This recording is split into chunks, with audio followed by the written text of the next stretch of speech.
Good afternoon. आज से हम स्टार्ट करने जा रहे हैं मनोविज्ञान की क्लासेस, जिसमें आज का हमारा जो पहला टॉपिक होगा वो होगा मनोविज्ञान का अर्थ।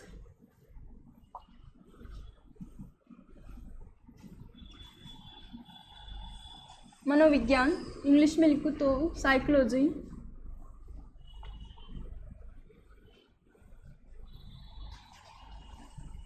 सबसे पहले बात उठती है कि मनोविज्ञान का जो एग्जैक्ट अर्थ है वो क्या होता है। तो हमें दिखाई दे रहा है कि इसका अर्थ हमें लग रहा है मन का विज्ञान। मनोविज्ञान का अर्थ होगा मन का विज्ञान, लेकिन मनोविज्ञान का अर्थ मन का विज्ञान कहना गलत है, क्योंकि इसका जो एग्जैक्ट अर्थ होता है वो होता है आत्मा का विज्ञान। आत्मा का विज्ञान। और ये क्वेश्चन बहुत सारी बार पूछा जाता है कि मनोविज्ञान का अर्थ क्या होता है। तो मनोविज्ञान का अर्थ होता है आत्मा का विज्ञान। कैसे? ये शब्द खुद ही इसका अर्थ बताएगा। ये जो साइकोलॉजी शब्द है ये लैटिन भाषा का शब्द है। साइकोलॉजी एक लैटिन भाषा का शब्द है जो दो शब्दों से मिलकर बना है।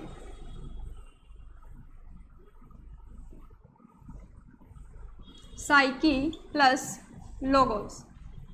इसमें ये दोनों शब्द ग्रीक भाषा के हैं। साइकोलॉजी शब्द दो शब्दों से साइकी प्लस लोगस से मिलकर बना है और दोनों ही शब्द ग्रीक भाषा के हैं। साइकी का अर्थ होता है सूल और लोगस का अर्थ होता है स्टडी। सूल को हिंदी में हम कहते हैं आत्मा और स्टडी को कहते हैं अध्ययन। यानी मनोविज्ञान का अर्थ हुआ आत्मा का अध्ययन या आत्मा का विज्ञान। ठीक है। मनोविज्ञान को बाद में मन का विज्ञान भी माना है, लेकिन जो इसका एग्जैक्ट अर्थ है वो आत्मा का विज्ञान ही है। विकास क्रम की इसकी मैं बात करूँ तो इसका नाम मन का विज्ञान भी हमें मिलता है और ये विकास क्रम इसका पूछा जाता है। मनोविज्ञान के 4 विकास क्रम हुए। सबसे पहला विकास क्रम इसका आता है आत्मा का विज्ञान, यानी सर्वप्रथम इसका जो नाम दिया गया था वो था आत्मा का विज्ञान। दूसरे नंबर पर इसका नाम दिया गया मन या मस्तिष्क का विज्ञान।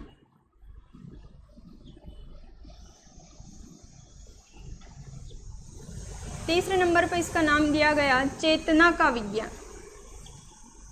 चेतना का विज्ञान। और इसका चौथा जो विकास क्रम है वो है व्यवहार का विज्ञान, जो वर्तमान में चल रहा है।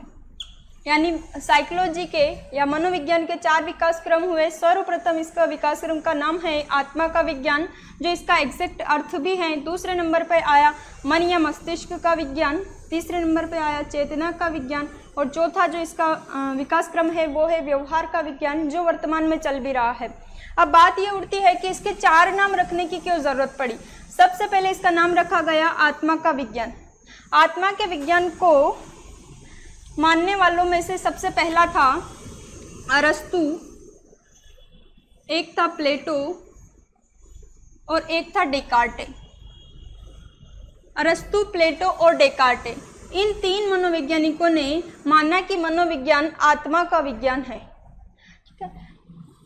लेकिन फिर इन मनोवैज्ञानिकों से पूछा गया कि आप मनोविज्ञान को आत्मा का विज्ञान किस आधार पर साबित कर सकते हो। तो ये मनोविज्ञान को आत्मा का विज्ञान मानने के प्रूफ नहीं दे पाए। क्यों? क्योंकि आत्मा हमें आज तक दिखती नहीं है कि आत्मा होती कैसी, रंग कैसा होता है, उसका आकार कैसा होता है। तो ये प्रूफ नहीं दे पाए, इसलिए मनोविज्ञान को आत्मा का विज्ञान मानना कैंसिल हो गया। ये आया था 16वीं सदी में। आत्मा का विज्ञान आया 16वीं सदी में।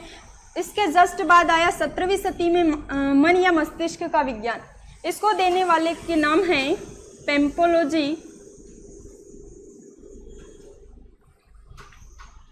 लोक, बर्कली और थॉमस रीड। इन मनोवैज्ञानिकों ने मनोविज्ञान को मन या मस्तिष्क का विज्ञान माना। यह आया है 17वीं सदी में, लेकिन 17वीं सदी में ही ये भी कैंसिल हो गया। क्यों? क्योंकि जिस प्रकार आत्मा नहीं दिखती उसी प्रकार मन या मस्तिष्क भी दिखता नहीं है। तो मनोविज्ञान को मन या मस्तिष्क का विज्ञान मानना भी कैंसिल हो गया। तीसरे नंबर पर आया चेतना का विज्ञान। इसको मानने वालों में सबसे पहले हैं William Wundt, William James, James सली और वाइव्स। इन मनोवैज्ञानिकों ने मनोविज्ञान को चेतना का विज्ञान माना और ये आया था 18वीं सदी में, 16वीं, 17वीं और 18वीं। लेकिन चेतना का विज्ञान मानना भी बाद में कैंसिल हो गया और कैंसिल करने वाले में एक नाम हमें मिलता है विलियम मैकडूगल। इन्होंने मनोविज्ञान को चेतना का विज्ञान मानने का विरोध किया और विरोध इन्होंने अपनी एक पुस्तक है outline of psychology, outline of psychology, इन्होंने इस पुस्तक में मनोविज्ञान को चेतना का विज्ञान मानने का विरोध किया। और विरोध करने का एक कारण था कि एक व्यक्ति का नाम हमें मिलता है सिगमंड फ्रायड, सिगमंड फ्रायड। इसका नाम मनोविश्लेषणात्मक सिद्धांत के कारण जाना जाता है, मनोविश्लेषणात्मक सिद्धांत। यानी इन्होंने मनोविश्लेषणात्मक सिद्धांत दिया और इसमें मन के 3 प्रकार बताए। मनोविश्लेषणात्मक सिद्धांत में मन के 3 प्रकार बताए। किसने? सिगमंड फ्रायड ने। एक इन्होंने बताया चेतन मन, एक बताया अर्धचेतन मन और एक बताया अचेतन मन। किसने बताया? सिगमंड फ्रायड ने मन के 3 प्रकार बताए, चेतन, अर्धचेतन और अचेतन। और इन्होंने मन की तुलना एक बर्फ के टुकड़े से करी, यानी ये बर्फ का टुकड़ा है और इन्होंने कहा कि यदि इस बर्फ के टुकड़े को हम पानी में डालेंगे तो इसका 90% भाग पानी के अंदर रहेगा और 10% भाग पानी के बाहर रहेगा। ये जो बाहर वाले भाग है इसको नाम दिया इन्होंने चेतन मन और अंदर वाले भाग को नाम दिया अचेतन मन। यानी इन्होंने कहा कि यदि एक बर्फ के टुकड़े को हम पानी में डालेंगे तो उसका 90% भाग यानी 9/10 भाग पानी के अंदर रहेगा, जबकि 1/10 भाग पानी के बाहर रहेगा। और ये बर्फ का टुकड़ा कभी ऊपर आता है और कभी नीचे आता है। इस स्थिति को नाम दिया उन्होंने अर्धचेतन। ये स्थिति हमारे एग्जाम में बहुत काम आती है, क्योंकि कभी कभी हम एक क्वेश्चन पढ़ लेते हैं, उसका आंसर 2 ऑप्शन में से एक दो हमें पता है कि ये भी हो सकता है और ये भी हो सकता है, यानी हमें थोड़ा याद है और थोड़ा नहीं याद है, उसको कहते हैं अर्धचेतन। यानी ये भाग थोड़ा ऊपर रहेगा और थोड़ा नीचे, इसी को हम अर्धचेतन कहते हैं। तो मैकडूगल ने कहा कि किसी भी व्यक्ति का मन जो है उसका केवल 10% भाग, यानी उसने अपनी ज़िंदगी में जो कुछ ज्ञान हासिल किया है अभी उसे केवल 10% याद है, 90% तो वो भूल गया है। तो हम उसके व्यवहार का कैसे पता कर सकते हैं कि ये व्यक्ति कैसा है? इसलिए चेतना के आधार पर मनोविज्ञान को चेतना के आधार पर उसको बांटना कैंसिल हो गया। और किसने इसका विरोध किया? मैकडूगल ने। कौन सी बुक में? Outline of psychology. ठीक है। चौथे नंबर पे आता है व्यवहार का विज्ञान। इसको मानने वालों में सबसे प्रमुख हैं स्किनर, वाटसन, पावलोव, हल आदि। स्किनर, वाटसन, पावलोव, हल, इन्होंने माना कि मनोविज्ञान व्यवहार का विज्ञान है और ये आया था 20वीं सदी में और अभी 21वीं चल रही है। यानी अभी भी मनोविज्ञान का कौन सा प्रकार चल रहा है? व्यवहार का विज्ञान। और इन्होंने बताया कि व्यवहार के आधार पर हम किसी भी व्यक्ति के बारे में पता कर सकते हैं कि ये कैसा है। इसलिए वर्तमान में मनोविज्ञान का व्यवहार वाला प्रकार चल रहा है। ठीक है, ये हो गया मनोविज्ञान का विकास क्रम। अब बात ये उठती है कि ये जो मनोविज्ञान है क्या ये एक स्वतंत्र विषय है? नहीं, बिल्कुल ये एक दर्शन शास्त्र विषय, हमने नाम सुना है, उसी का एक पार्ट है। यानी पहले ये दर्शन शास्त्र के अंतर्गत आता था और दर्शन शास्त्र के जनक हैं अरस्तु। बाद में दर्शन शास्त्र से मनोविज्ञान को अलग किया विलियम जेम्स ने। दर्शन शास्त्र से मनोविज्ञान को अलग किया विलियम जेम्स ने। इसलिए विलियम जेम्स को मनोविज्ञान का जनक कहा जाता है।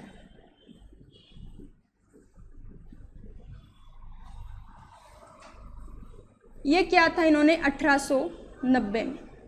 दर्शन शास्त्र के जनक अरस्तु और दर्शन शास्त्र से मनोविज्ञान को अलग किया विलियम जेम्स ने 1890 में, इसलिए विलियम जेम्स को मनोविज्ञान का जनक कहा जाता है। लेकिन मनोविज्ञान शब्द देने वाले जो प्रमुख मनोवैज्ञानिक थे वो थे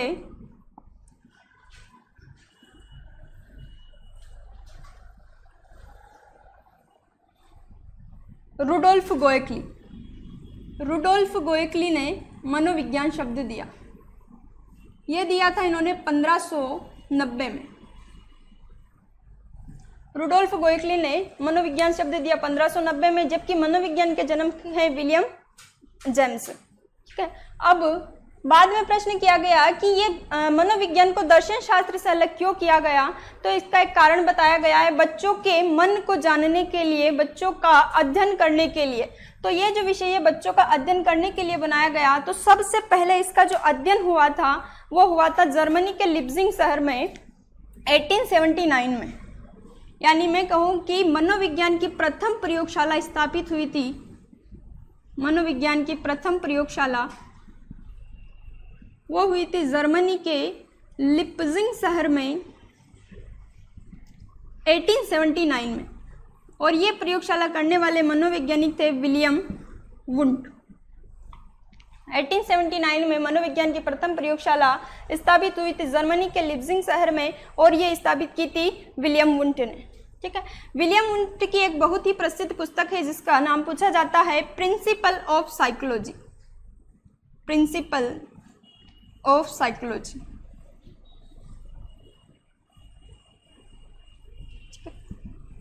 तो मनोविज्ञान का अर्थ हमने समझा। मनोविज्ञान का अर्थ है आत्मा का विज्ञान। कितने इसके विकास क्रम हुए? 4। सबसे पहला है आत्मा का, फिर मन का, चेतना का, और वर्तमान में चल रहा है व्यवहार का। इसको याद करने के लिए हम छोटे से एक ट्रिक बना सकते हैं। एक छोटा सा सूत्र है आम चाव, क्योंकि इसको क्रम से पूछा जाता है कि इसके बाद कौन सा आया। तो एक सूत्र है आम चाव। आ से हो जाएगा आत्मा का विज्ञान, म से हो जाएगा मन या मस्तिष्क का विज्ञान, च से हो जाएगा चेतना का विज्ञान, और व से हो जाएगा व्यवहार का विज्ञान। यह मनोविज्ञान का विकास क्रम आज हमने समझा, बाकी हम कल पढ़ेंगे। Thank you.